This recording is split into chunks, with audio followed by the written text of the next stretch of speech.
Have you ever wondered what happens when family greed crosses every line? What do you do when your parents try to steal your dream lake house to cover up their financial crimes? The day I got my keys, my father announced he was taking over. He forgot one detail. I am a data analyst. I do not beg. I collect evidence. Ask yourself, would you send your own parents to prison to protect your dignity? Hello, everyone, and welcome back to Maya Revenge Stories.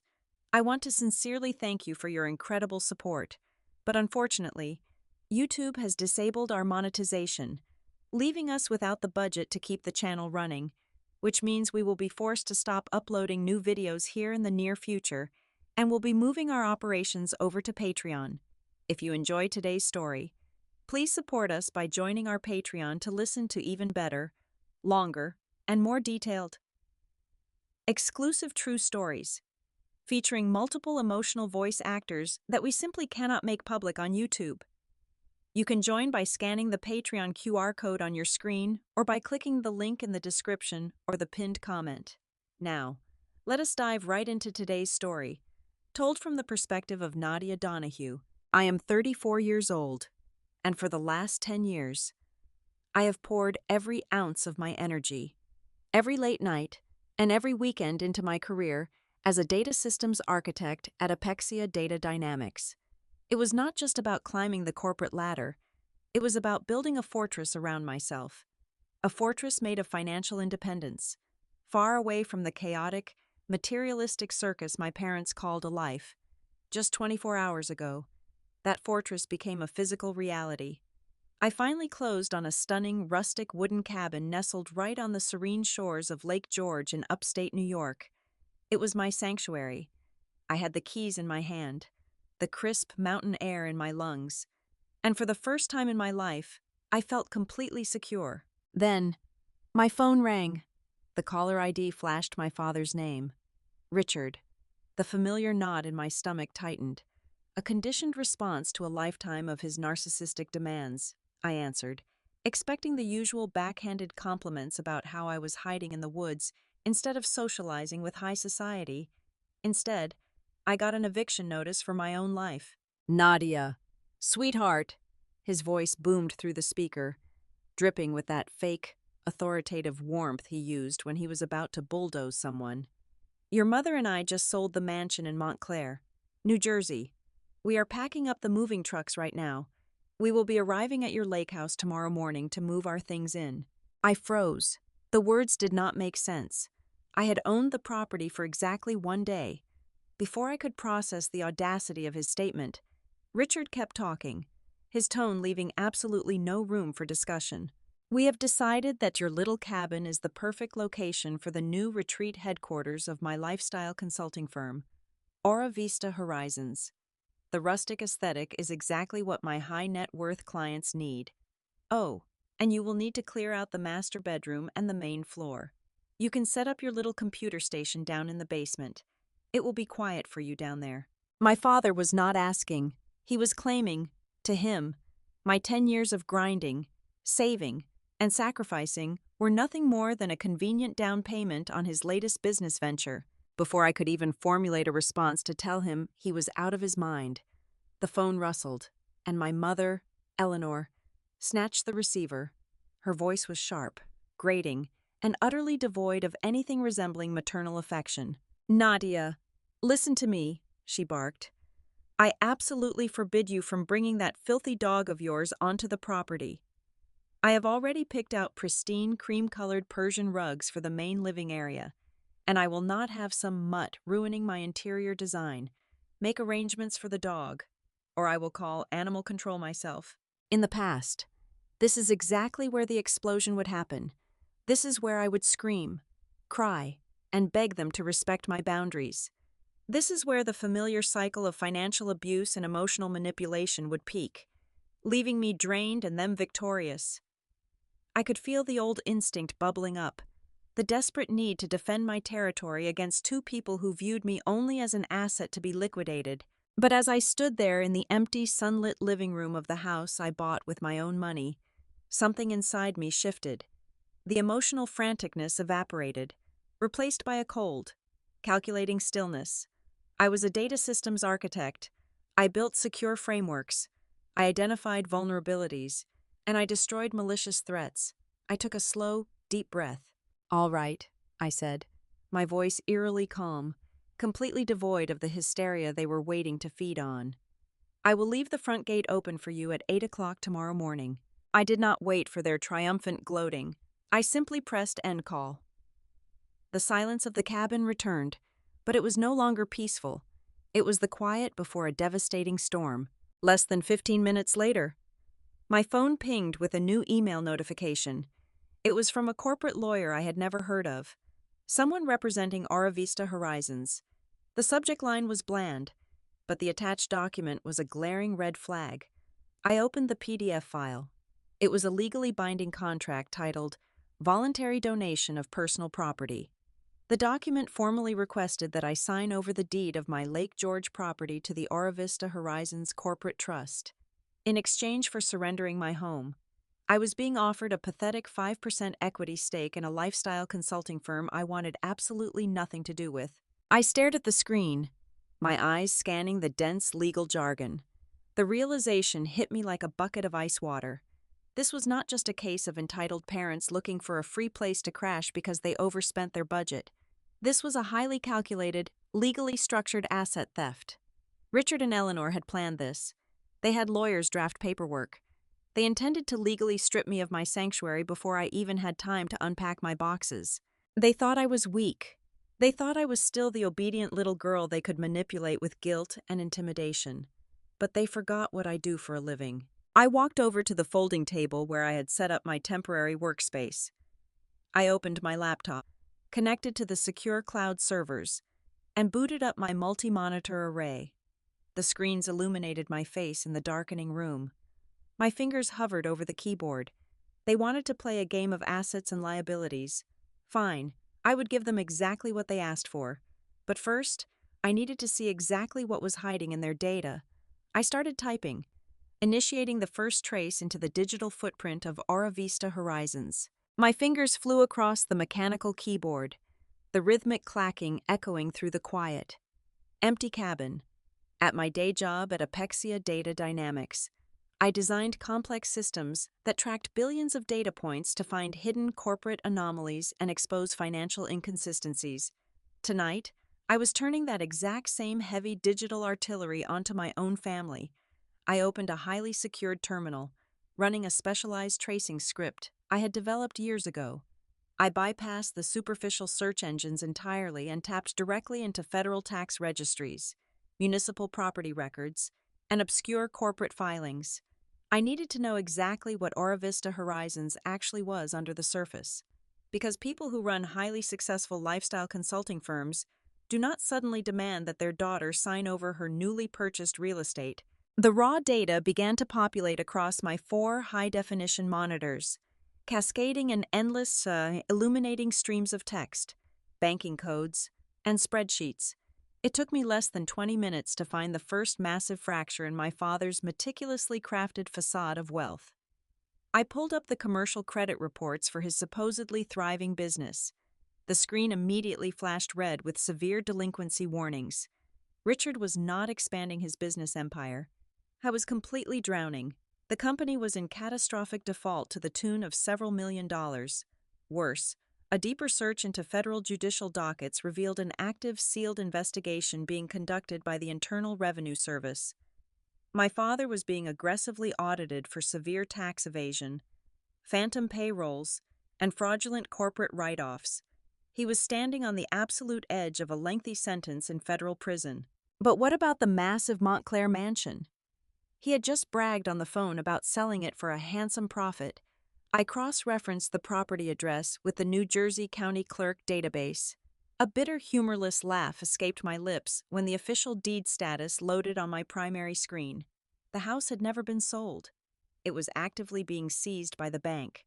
A massive foreclosure notice had been filed and approved just 3 weeks ago.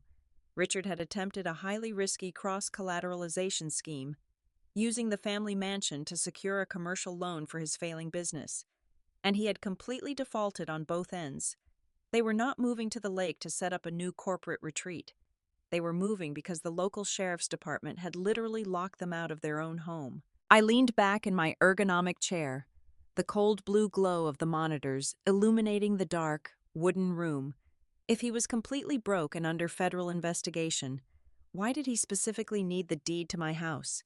I dug deeper, running a targeted search for recent investor presentations linked to his corporate domain name. I managed to intercept a digital pitch deck sent exactly 48 hours ago to three incredibly ruthless, heavy-hitting Wall Street venture capitalists. As I opened the presentation, my blood ran completely cold. There, glowing on the third slide of the deck, was a high-resolution photograph of my lake house. Underneath the photo, Richard boldly claimed that he held a 100% ownership stake in a premium, million-dollar lakeside retreat, which he was explicitly offering as physical collateral in exchange for a massive cash injection to save his firm. He had promised these three Wall Street sharks a secure asset that he did not even own. The legal contract he tried to force me to sign earlier was his desperate, 11th hour attempt to actually acquire the asset before the investors realized they were being scammed.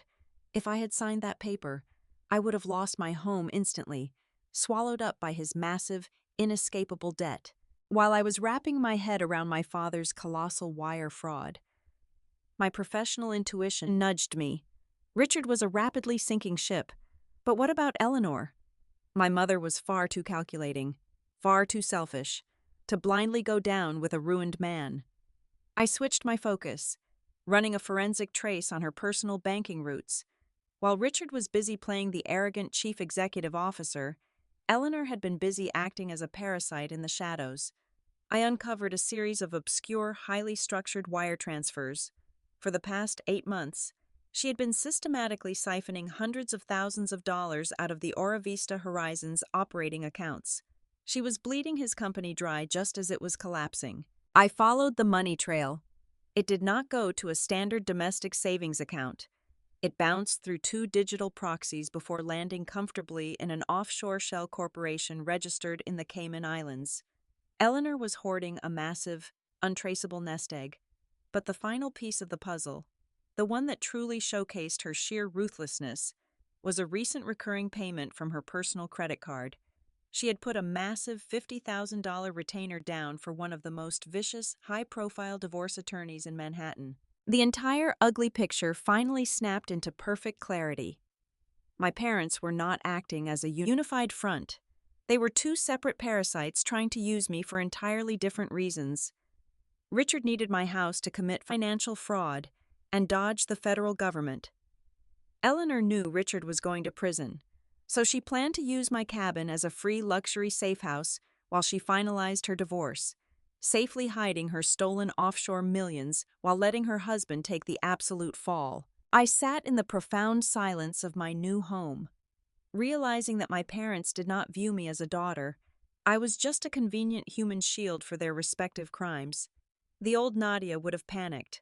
She would have called a lawyer immediately to file a restraining order and block them at the front gate. But the new Nadia, the data architect holding all the cards, felt a strange, thrilling sense of ultimate power. I closed the terminal windows. I did not need a lawyer yet. If they wanted to play a high-stakes game of corporate theft and family betrayal, I was going to give them the grand finale they deserved. I had exactly 12 hours before they arrived, which was more than enough time to prepare a very special, unforgettable welcome gift. The clock was ticking, but I did not feel rushed. I operated with the cold, meticulous precision of a system algorithm executing a flawless command sequence. The first step was setting the stage and gathering the audience. From the pitch deck I had intercepted, extracting the direct contact numbers for the 3 Wall Street venture capitalists was a trivial task. I picked up my phone and dialed the first number, instantly shifting my tone into the bright, bubbly, and utterly naive persona of a devoted daughter who was just so incredibly proud of her father's success. "Good evening," I chirped when a gruff voice answered the line. "My name is Nadia. I am Richard's daughter. I know it is late, but my father wanted to surprise you. We are hosting a private, exclusive ribbon-cutting ceremony for the brand new Aura Vista Horizons Lakeside headquarters, tomorrow morning at exactly 8 o'clock. Since you are his most valued potential partners, He would be absolutely honored if you could be there to celebrate this massive milestone and view the collateral property in person. Greed is a remarkably predictable metric. The promise of inspecting their million-dollar security asset up close was too tempting for any of them to pass up. By the time I finished the third call, all three investors had eagerly confirmed their attendance. The VIP guests were locked in. Next, I needed to manage the logistics of my parents' arrival. A quick scan of Richard's recent email metadata revealed the exact moving and logistics company they had hired. I dialed their 24-hour customer service line, pretending to be an executive assistant for Aura Vista Horizons. I smoothly authorized a premium modification to the moving contract. Yes, the clients will need the trucks to remain fully loaded and on standby upon arrival. I instructed the dispatcher. Please upgrade the account to your premium hourly waiting service. The clients want the movers available, but completely hands-off until the ceremonial paperwork is finalized. You can charge the additional fees directly to the corporate credit card on file. I read off the numbers from the business account I had accessed earlier. I knew the account was running on fumes, but it had just enough credit left to authorize an exorbitant hourly waiting fee that would drain every last cent he had left. With the physical chessboard arranged, I turned my attention to the legal framework. I called my personal real estate attorney, Valerie. She was a brilliant, no-nonsense shark who did not ask unnecessary questions. I gave her a brief, highly sanitized summary of the situation, explaining that my estranged, financially desperate parents were planning to trespass on my newly acquired property the following morning. I instructed her to draft immediate, airtight emergency restraining orders and a formal cease and desist notice. I also asked her to coordinate with the local county sheriff's department and have 2 deputies on standby near my address just before 8 o'clock. The final external task was perhaps the most satisfying. I compiled every single digital breadcrumb of Eleanor's offshore embezzlement, the Cayman Islands Shell Corporation, the routed wire transfers, the timeline of the stolen funds perfectly aligning with the company's collapse. I packaged the data into a highly encrypted, untraceable file. Using a burner email address routed through 3 virtual private networks, I sent the entire package directly to the specific Internal Revenue Service special agent listed on Richard's sealed audit docket. The subject line was simple and direct: undisclosed offshore assets and flight risk indicators for Aura Vista Horizons. Now, it was time to prepare the centerpieces for tomorrow's performance. I walked out to my car and retrieved 5 luxurious, matte black gift boxes I had purchased from a boutique stationery store earlier that afternoon. I returned to my desk and turned on my high-resolution color printer. For the next 2 hours, the quiet hum of the machine was the only sound in the house as I carefully printed the damning evidence: the bank foreclosure notices, the multi-million-dollar default judgments, the official property deed proving I was the sole owner, the Cayman Islands routing numbers, and the receipt for the ruthless divorce attorney. Everything was printed on thick, premium cardstock. I placed the specific documents into their designated boxes, tying each one with a pristine silver ribbon. I even printed elegant little name tags: 3 for the investors, 1 for Richard, and 1 for Eleanor. By midnight, my work was complete. I poured myself a generous glass of dry red wine and stepped out onto the expansive back porch. The night air was crisp and biting.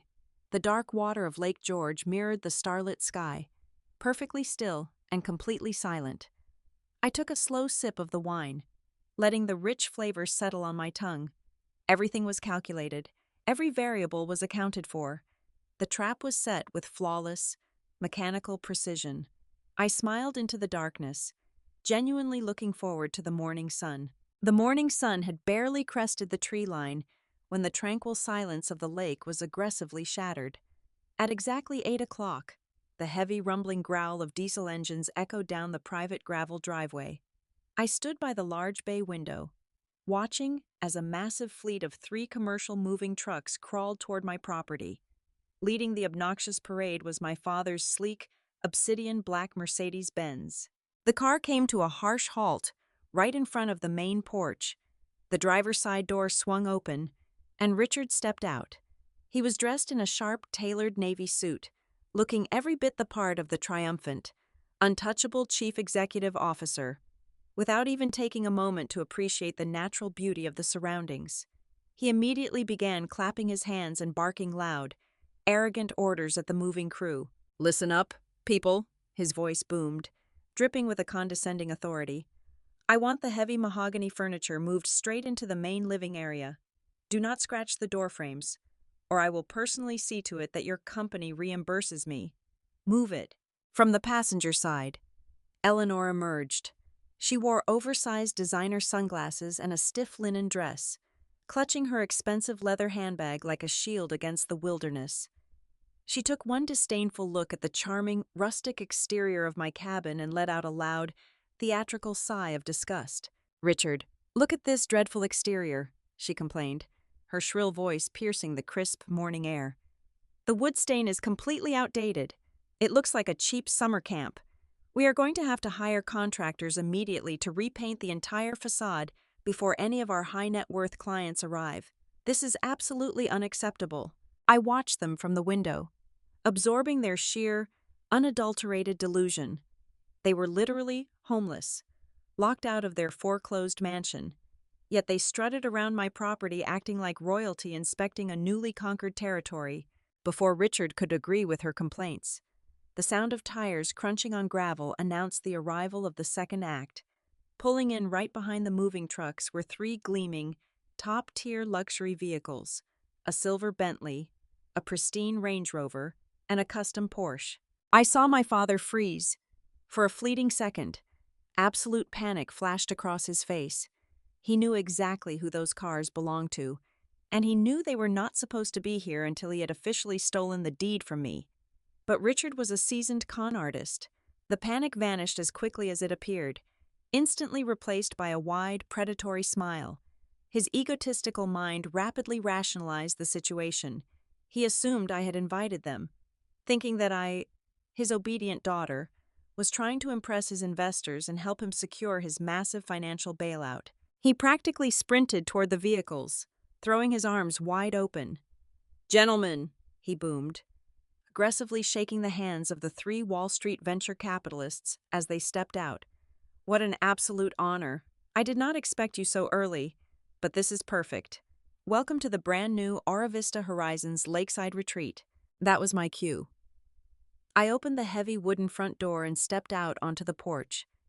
I had dressed meticulously for the occasion, wearing a tailored charcoal blazer and fitted slacks. I looked professional, composed, and utterly in control. I pasted a warm, welcoming smile on my face and walked down the steps to greet my guests. "Good morning, everyone," I said, my voice projecting clearly over the noise of the idling trucks. "I am so glad you could all make it. Please, leave the logistics to the staff. I have set up a lovely morning tea service on the back patio overlooking the water. Shall we?" The investors, charmed by the polite reception and eager to inspect the property they believed was securing their investment, happily followed my lead. Richard trailed closely behind them, puffing out his chest, looking at me with a sickening expression of paternal pride. Eleanor simply rolled her eyes and followed, already muttering about how the patio furniture needed to be replaced. As we reached the patio, the foreman of the moving crew jogged up to us, holding a clipboard. "Excuse me, sir," he said, looking at Richard. "Where do you want us to start unloading the first truck?" Before Richard could open his mouth, I turned to the foreman and spoke with loud, crystal-clear authority, ensuring every single person on the patio heard my words. "Actually, please leave all the furniture securely on the trucks for now. We need to wait until I sign the official property transfer documents with my father. You can keep the meter running on the premium hourly waiting service until we are finished." The effect of those words was immediate. The three investors exchanged approving nods, clearly relieved to hear that the legal transfer of the collateral was happening right in front of their eyes. Richard, meanwhile, practically glowed with joy. In his mind, I had just publicly validated his lies and surrendered my home without a fight. Of course, Richard chuckled loudly, playing to his audience of wealthy sharks. He reached into his designer leather briefcase and pulled out the thick, legal document he had emailed me the day before. He slammed the folder down onto the center of the patio table, right next to the silver tea sets. "Business before pleasure, gentlemen," Richard announced smoothly, pulling a heavy gold fountain pen from his breast pocket. He looked at me, his eyes hard and demanding beneath his fake smile. "As I always say, family is the absolute foundation of a successful company. My daughter understands the vision. Nadia, sweetheart, why do not you go ahead and sign the papers right here, so we can finalize the transition and celebrate our new partnership?" I held the gold pen out to me, fully expecting me to take it, sign my life away, and save him from ruin. The patio went entirely silent. Everyone was watching me. The crisp wind blew off the lake, rustling the pine trees. I did not reach for the pen. I did not even look at the contract. Instead, I maintained my pleasant, chilling smile. I reached under the side table and brought up the 5 matte black, ribbon-tied boxes I had prepared the night before, one by one. I slid them across the smooth glass surface of the patio table. I pushed 3 boxes toward the seated investors. I pushed one directly in front of Eleanor, and the final box, the heaviest one, I slid right into Richard's hands, intentionally knocking over his expensive gold pen in the process. "I think we should open the welcome gifts first," I said softly. The investors looked at the black boxes with mild amusement, treating it like a quirky corporate icebreaker. The man in the tailored gray suit, the lead investor who I had spoken to on the phone, pulled the silver ribbon on his box first. The other 2 followed suit. They lifted the lids in unison. For exactly 3 seconds, the only sound on the patio was the gentle lapping of the lake water against the wooden dock and the rustling of the morning wind through the pine trees. Then, the polite, professional atmosphere completely evaporated, replaced by an incredibly heavy, suffocating tension. The lead investor picked up the first document. It was not a glossy business brochure outlining the bright future of Aura Vista Horizons. It was the official, court-mandated foreclosure notice for the Montclair mansion, clearly stamped with bright red ink across the top. He frowned, his eyes darting rapidly across the page. Then he pulled out the commercial credit report, his face hardening as he registered the severe delinquency warnings and the multi-million-dollar default judgments. Finally, he reached the bottom of the stack and pulled out the verified county property deed for the very cabin we were sitting at. I watched his eyes scan the ownership section. He read my name, Nadia Donahue, listed with 100% ownership. Richard was nowhere on the document. He had 0 legal claim, 0 equity, and absolutely 0 right to offer this property as a secure asset. The color drained from the investor's face, instantly replaced by a furious, boiling red. He slammed the heavy stack of papers down onto the glass table so hard that the teacups rattled violently in their porcelain saucers. The other 2 men were looking at their identical stacks of evidence, their expressions mirroring his absolute outrage. They were seasoned Wall Street veterans. It took them less than 10 seconds to fully realize they were being lured into a massive, federally punishable wire fraud scheme involving fake collateral. "Richard," the lead investor growled, his voice vibrating with lethal, barely contained anger. "What kind of absolute idiot do you take us for?" Richard blinked, utterly bewildered. The confident chief executive officer mask slipped, revealing the desperate, cornered man underneath. "I do not understand. Gentlemen, what is the problem? Nadia, what exactly did you give them?" Without waiting for an explanation, the 3 investors simultaneously pulled out their smartphones, right there at my patio table. They began dialing their respective corporate legal departments. "Get the legal team on the line right now," one of them barked into his phone, glaring daggers at my father. "We have a severe fraud situation. Halt all ongoing negotiations with Aura Vista Horizons immediately." Richard's hands began to tremble. His chest heaved as he frantically reached for his own black box, tearing the lid off with 0 grace. He fully expected to find the same property documents, perhaps some cruel, rebellious prank I was playing. Instead, his eyes landed on a completely different set of papers. He stared at the high-resolution prints of his own company's internal bank statements. He saw the explicitly highlighted offshore wire transfers, the massive, repeated withdrawals slowly bleeding his already dying company dry. He saw the Cayman Islands routing numbers. And sitting right on top of those damning financial records was the sleek, embossed business card of Manhattan's most vicious, expensive divorce attorney, complete with a payment receipt for a $50,000 retainer fee paid directly from his wife's personal credit card. I watched the realization violently hit him. The sheer weight of the betrayal fractured whatever was left of his sanity. His company was dead.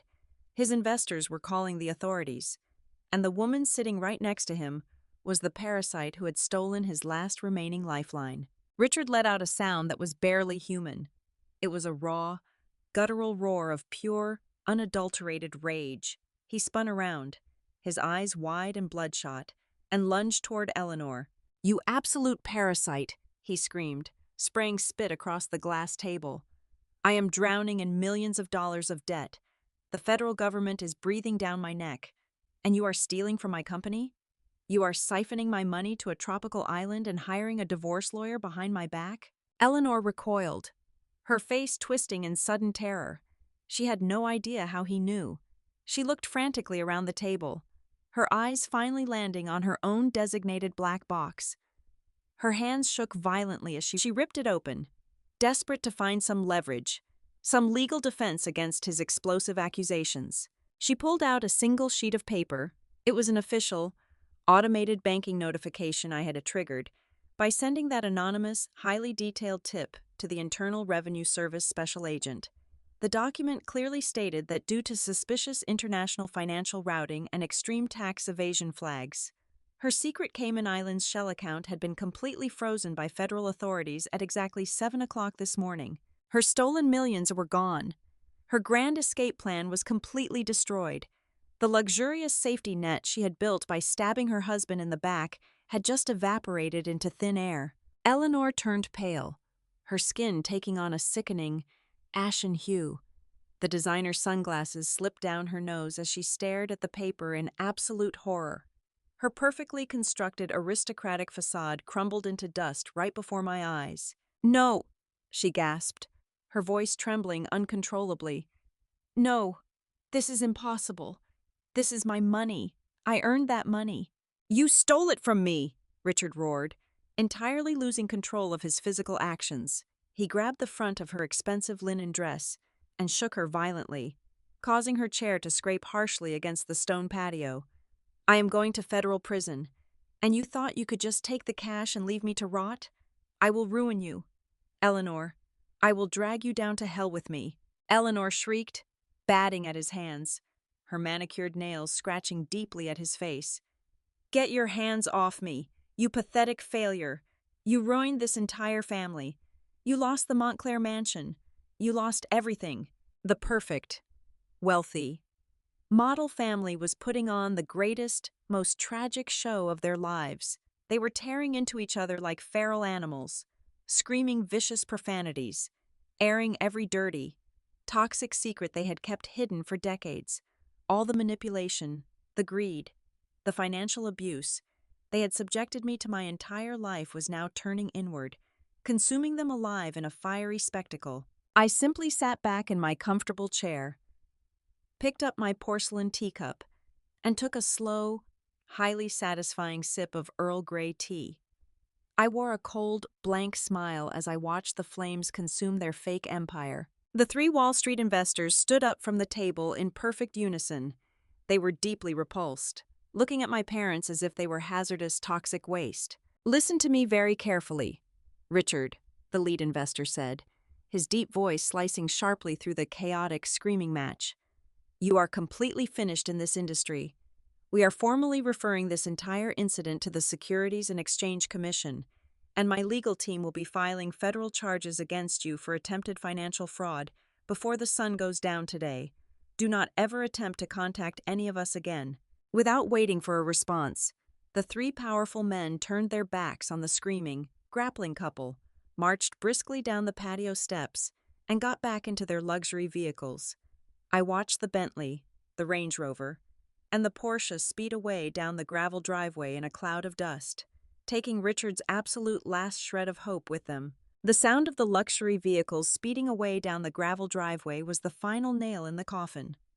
Richard stood completely frozen, his chest heaving aggressively as he watched his absolute last chance at financial salvation disappear into the dust. He slowly turned back to face the patio table. His eyes were entirely vacant, completely stripped of the arrogant, powerful chief executive officer persona he had worn just 10 minutes ago. All that remained was a cornered, rabid animal. "You," he hissed, pointing a trembling, accusing finger directly at me. "You did this. You ruined me." I did not flinch. I did not step back. I looked him dead in the eyes. "You ruined yourself, Richard. I just provided the correct documentation." The absolute, chilling calm in my voice was the exact spark needed to ignite whatever was left of his shattered sanity. He let out a deafening, primal scream, a sound completely devoid of human reason, and lunged forward. But he did not lunge at me. He aggressively grabbed the heavy, wrought iron patio chair I had vacated moments earlier, lifting it high above his head. "This is my house," he roared, his face turning a dangerous shade of purple with uncontrollable rage. "This is mine. I will break these windows. I will throw you out into the dirt, and I will forcefully move my things in right now."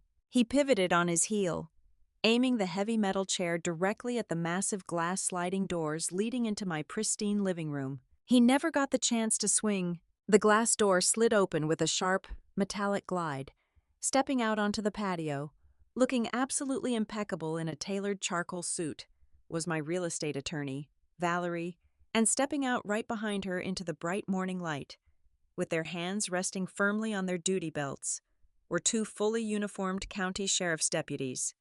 They had been sitting quietly in my living room for the past hour, drinking the freshly brewed coffee I had prepared for them, waiting for exactly this moment.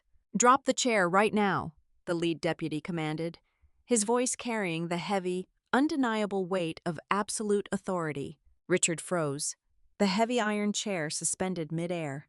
His bloodshot eyes darted wildly between Valerie and the armed deputies, his brain utterly failing to process the sheer swiftness of his defeat. The chair slipped from his trembling grasp, crashing loudly against the stone patio. Before he could utter a single word of defense, the two deputies aggressively closed the distance. They grabbed his arms, spinning him around and forcefully slamming him against the exterior wall of my beautiful wooden cabin. The sharp, metallic click of handcuffs snapping shut echoed loudly across the silent lake. "Richard Donahue, you are being detained for attempted destruction of private property and issuing violent threats," the deputy stated coldly, securing the restraints. Eleanor was huddled in her patio chair, weeping hysterically, trying to make herself as small as possible, but there was absolutely no escape for her either. Valerie stepped forward, holding a thick stack of manila envelopes. "I am not just here for the real estate dispute," Valerie announced smoothly. She dropped the first envelope onto Richard's chest, letting it fall to his feet. She then tossed the second envelope directly into Eleanor's lap. "Those are formal federal subpoenas from the Internal Revenue Service. You are both subjects of an active federal criminal investigation regarding massive tax evasion and international wire fraud." Valerie did not stop there. She handed a final, stamped legal document to the deputies. "And this is a permanent, court-mandated restraining order. Neither of you is permitted to be within 500 feet of Nadia Donahue or this specific property ever again." Just then, the foreman of the moving crew, drawn by the chaotic screaming, walked up to the edge of the patio. He looked at the handcuffed man, then turned to me. "Excuse me, ma'am? What exactly do we do with the 3 trucks full of furniture?" The hourly waiting fee has already hit $8,000 on the corporate credit card. I smiled politely at the foreman. "That card is completely maxed out now, so I highly suggest you stop billing it and head back to town. There is a rundown, heavily rusted rental storage facility right on the edge of the local highway. I have already prepaid for their absolute cheapest, non-climate-controlled unit for exactly 1 month. Dump every single piece of their furniture in there. They no longer have a home in New Jersey to return to anyway." The deputies hauled Richard away first. He was kicking and screaming, spewing violent curses into the crisp air, a broken king forcefully stripped of his imaginary crown. Another patrol car arrived shortly after to officially collect Eleanor. They did not even look at each other as they were shoved into the back of separate police cruisers. They arrived as arrogant conquerors, expecting to easily steal my sanctuary. They left with zero money, zero property, and a guaranteed future in federal prison. The toxic family unit was officially, permanently destroyed. The moving trucks rumbled away, and finally, I was entirely alone. I walked down the wooden steps, past the patio, and out onto my private dock. The morning sun was fully up now, painting the surface of Lake George in brilliant, sparkling gold. I took a deep, long breath of the crisp, clean mountain air. I had spent my entire life feeling suffocated by their greed, but standing here, on the property I earned with my own blood and sweat, I felt utterly weightless. Some people use the word family as a shackle, but when you dare to break it, you will realize that ruthlessness is sometimes the highest form of self-respect. I want to sincerely thank you all for taking the time to listen to my story today. I would absolutely love to know where you are listening from. So please leave a comment and let me know your location. If you found today's story entertaining and satisfying, I have an important request. YouTube has completely disabled our channel's monetization, meaning we have absolutely no budget left to operate. We will not be uploading any new videos here in the near future, and we are moving our entire operation to Patreon. Please help us keep this community alive by joining the Maya Revenge Stories Patreon. There, you will get access to our absolute best, most exclusive, and much longer true stories that we simply cannot make public on YouTube. You can join us right now by scanning the Patreon QR code directly on your screen, or by clicking the link in the video description or the pinned comment below. Thank you so much for your incredible support, and always remember to protect your peace.